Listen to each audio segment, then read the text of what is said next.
room to talk to God. People take it they're too lenient with it. Go into his courtroom, which is mentioned in the Bible.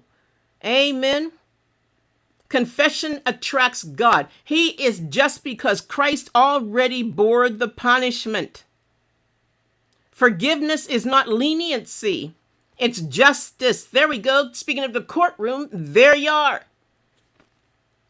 Confession is justice satisfied through Jesus. And when you go into the courtroom, who's your lawyer? Jesus is your lawyer. Amen. The Bible says that Satan is always standing in front of God and talking, accusing the brethren. The Bible, one of his names is the accuser of the brethren. He's going to continue to accuse you and accuse you and accuse you and accuse you until you ask God to forgive you of your sins.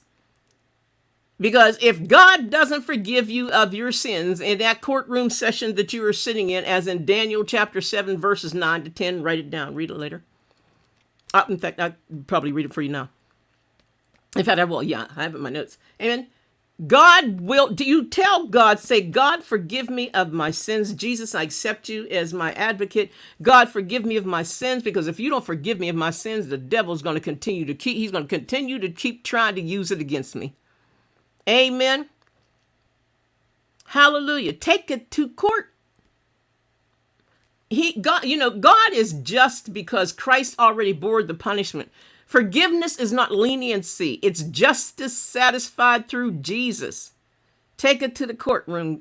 Take it to the courtroom, folks. Where do you think